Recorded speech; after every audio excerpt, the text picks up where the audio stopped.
Notre credo se poursuit avec le 7e article, d'où il viendra juger les vivants et les morts. Ou on peut dire, je crois en Jésus-Christ, qui viendra juger les vivants et les morts, ou on peut le rattacher aussi, c'est la même chose, à l'article précédent, est monté aux cieux, est assis à la droite de Dieu le Père Tout-Puissant, d'où il viendra juger les vivants et les morts. C'est intéressant parce qu'il y a un véritable mouvement qui nous est indiqué d'où il viendra. Il vient de quelque part, donc il reviendra. Et on est vraiment dans la continuité de ce mystère de l'ascension. Souvenez-vous, lorsqu'il était monté au ciel, il a disparu du regard des apôtres et 2 anges sont apparus aux apôtres et leur ont dit « Mais que cherchez-vous dans le ciel? Ce Jésus est monté au ciel. Il reviendra de la même façon que vous l'avez vu s'envoler dans les cieux. » Donc notre Seigneur reviendra. Et que viendra-t-il faire quand il reviendra? Juger les vivants et les morts. Alors Dieu est juge de toutes choses, et c'est normal. Pourquoi en est-il juge? Il en est le créateur. Donc Dieu est le juge souverain, cela ne fait aucun doute. Mais ici, nous croyons en notre Seigneur Jésus-Christ qui viendra juger les vivants et les morts. Cela signifie que notre Seigneur vient juger en tant que Dieu, c'est légitime, mais il viendra juger aussi en tant qu'homme. Et en tant qu'homme, il a reçu ce pouvoir de juger tous les autres hommes. Il lui a donné, dit saint Jean, le pouvoir de juger parce qu'il est le Fils de l'homme. Saint Jean dit encore ailleurs, le Père a remis tout jugement au Fils. Alors, il y a toujours un premier jugement qui se fait au moment de la mort. Lorsque un homme meurt, son âme quitte le corps, c'est cela la mort, c'est une déchirure entre l'âme et le corps. L'âme se sépare du corps et aussitôt l'âme retourne à son principe, c'est-à-dire d'où elle vient, non pas pour être annihilée, attention, mais elle retourne à son principe qui est Dieu, elle comparaît devant Dieu et là elle est jugée.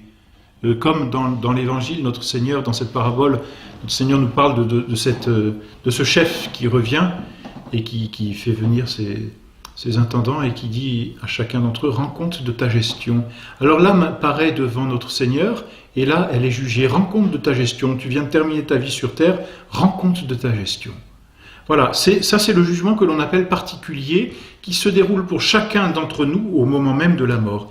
À l'instant même où l'âme quitte le corps, elle comparaît devant Dieu pour y être jugée. Rends compte de ta gestion, jugée définitivement. Mais notre Seigneur reviendra à la fin des temps pour un autre jugement, c'est le 2e jugement que l'on appelle le jugement général. Notre Seigneur donc reviendra à la fin des temps pour juger les vivants et les morts. Il reviendra dans l'éclat de sa gloire et de sa puissance. Il le dit, je vous le déclare, un jour vous verrez le Fils de l'homme assis à la droite de la majesté de Dieu et venant sur les nuées des cieux. Donc notre Seigneur reviendra pour juger les vivants et les morts, c'est-à-dire qu'il reviendra précédé de sa croix, et là jugera ceux qui sont encore vivants sur la terre et ceux qui sont déjà morts, mais on peut entendre aussi cette phrase dans un autre sens, il jugera les vivants, c'est-à-dire ceux qui sont en état de grâce, parce que c'est une vraie vie, la vie surnaturelle, et les morts, ceux qui n'ont pas l'état de grâce, c'est-à-dire ceux qui sont condamnés à l'enfer parce qu'ils sont en état de péché mortel. Donc notre Seigneur est un juge universel, même en tant qu'homme. Il a ce pouvoir de juger tous les hommes. Pourquoi ? Parce qu'il s'est humilié lui-même, s'étant fait obéissant jusqu'à la mort et la mort de la croix, comme nous le dit saint Paul. Alors notre Seigneur viendra faire ce jugement général. Il nous est difficile d'imaginer en quoi consiste ce jugement. En tout cas, ce sera pour consoler ses serviteurs, c'est sûr. Ce sera pour exalter son humanité, c'est certain, cette humanité qui, de siècle en siècle, subit les opprobres et les injures, et aujourd'hui plus que jamais, disons-le, malheureusement. Alors c'est justice que cette humanité soit récompensée et soit glorifiée devant tous les hommes, n'est-ce pas ? Devant tous les hommes qui auront, tant devant les justes qui auront pleuré de voir cette humanité bafouée, que devant les impies, que les justes seront heureux de voir punis pour avoir bafoué l'humanité de notre Seigneur. Il y a comme une justice, n'est-ce pas ? Parfois on entend des hommes dire « il n'y a pas de justice dans ce bas monde ». On a envie de dire « patientez » parce que quand arrivera le jugement dernier, là il y aura une justice et ça pourra faire mal. Ça fera même très mal, ce qui viendra juger les vivants et les morts, ceux qui sont en état de grâce et ceux qui sont en état de péché mortel, ceux qui l'auront servi bien justement, fidèlement, et ceux qui l'auront bafoué, qui l'auront blasphémé, qui l'auront injurié, qui auront commis le sacrilège, tout cela seront punis aussi devant les autres, parce que ces péchés publics doivent être réparés publiquement aussi. Alors donc notre Seigneur reviendra quand? Difficile à dire, à la fin du monde. Mais quand aura lieu la fin du monde, personne ne le sait, et personne ne peut le savoir, puisque notre Seigneur lui-même dit ce jour-là, donc cette fin du monde, nul, excepté le Père, n'en a connaissance, ni les anges qui sont dans le ciel, ni même le Fils. Alors, il faut comprendre cette phrase. Le Fils, notre Seigneur, en tant qu'homme, ne sait pas, mais en tant que Dieu, il le sait, c'est entendu. Mais n'oublions jamais ce mystère de l'incarnation qui nous fait distinguer en notre Seigneur son humanité de sa divinité, qui ne se confondent pas ni ne se mêlent. Donc en tant qu'homme, notre Seigneur ignore le jour du jugement, mais en tant que Dieu, il le sait. En tant qu'homme, notre Seigneur le sait par révélation peut-être, mais pas de science humaine. Et nous ne le savons encore moins. Mais c'est sûr, notre Seigneur a donné des signes précurseurs. Alors, ces signes nous sont révélés dans l'Évangile. On ne doit pas chercher à être les visionnaires des derniers temps, ni même, prendre peur de temps apocalyptiques qui pourraient arriver. Ce sont des signes, et ça n'est pas ce que nous devons attendre. Donc ces signes, parlons-en un peu, si vous voulez, parce qu'ils sont dans l'Évangile, ils font partie des vérités qui nous ont été révélées. Mais attention, ces signes ne doivent pas nous faire oublier que le plus important, ça n'est pas de chercher la fin du monde, ni de se demander quand elle aura lieu, ni même de savoir si on n'est pas déjà arrivé à la fin du monde. Le plus important, c'est de sauver notre âme. Donc parlons de ces signes brièvement, sans oublier que ça n'est pas la recherche un peu curieuse ou morbide de ces signes qui fera notre sainteté. La fin du monde arrivera quand le bon Dieu voudra. À ce moment-là, prions que notre âme soit prête à être jugée et bien jugée. Il y a des signes éloignés, c'est la prédication de l'évangile à tous les peuples. Ça nous est donné en Saint Matthieu. Cet évangile du royaume sera prêché dans le monde entier, en témoignage à toutes les nations. Et alors, dit Saint Matthieu, viendra la fin. Il y aura à ce moment-là un affaiblissement général de la foi, une corruption de mœurs, semblable à celle qui provoqua le déluge. Or, on sait que Sodome et Gomorrhe, n'est-ce pas, étaient des villes dont les mœurs étaient dépravées. Malheureusement, la ville de Sodome a donné son nom à un péché, justement, hélas, trop courant dans notre monde. Notre Seigneur nous parle aussi de l'apparition de l'Antéchrist. Le jour du Seigneur ne viendra point qu'auparavant ne soit venue l'apostasie et que n'ait paru l'homme du péché, le fils de la perdition, qui est un ennemi déclaré et qui s'élève au-dessus de tout ce qui s'appelle Dieu et de tout ce qu'on adore, jusqu'à s'asseoir dans le temple de Dieu et à s'y faire voir comme s'il était Dieu. Ça nous est révélé dans la deuxième épître de saint Paul aux Thessaloniciens.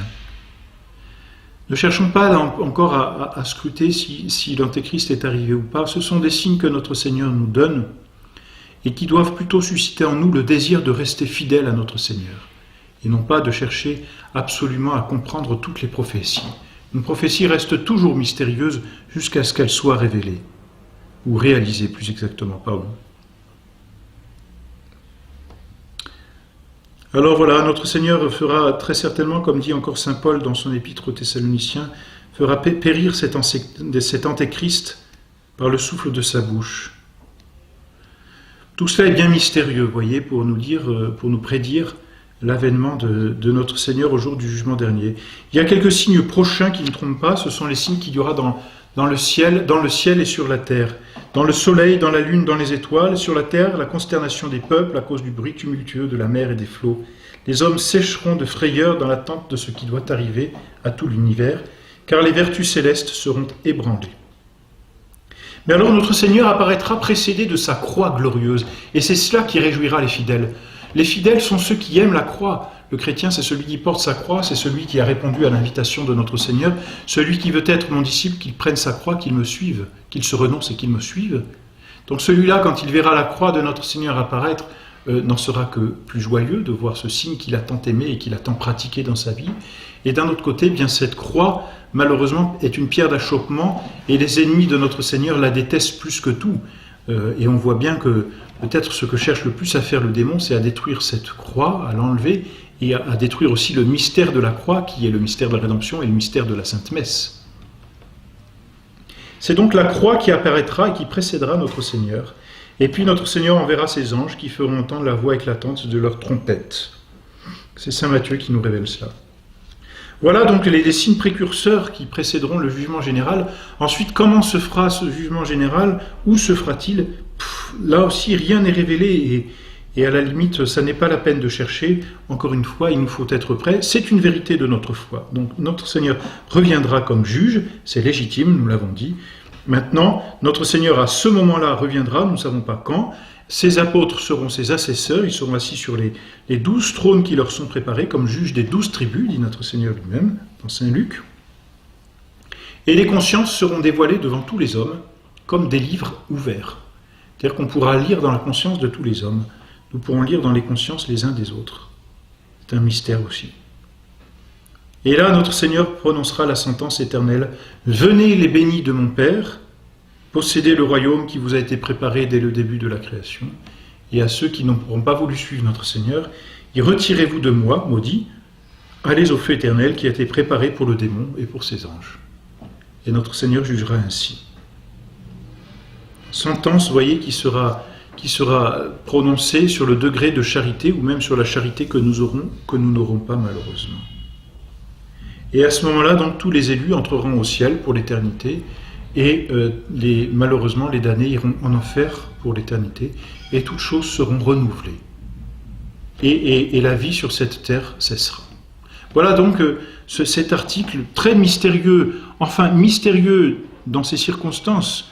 Notre Seigneur viendra juger les vivants et les morts. Bon, alors ça, nous le croyons de foi en tant que Dieu pour réparer tous les blasphèmes qui auront été faits contre son humanité, et puis ensuite pour récompenser les bons et punir les mauvais, et puis ensuite toutes ces circonstances restent mystérieuses, n'en reste pas moins vrai que notre Seigneur viendra quand même juger les vivants et les morts à la fin de toute chose, à la fin du monde.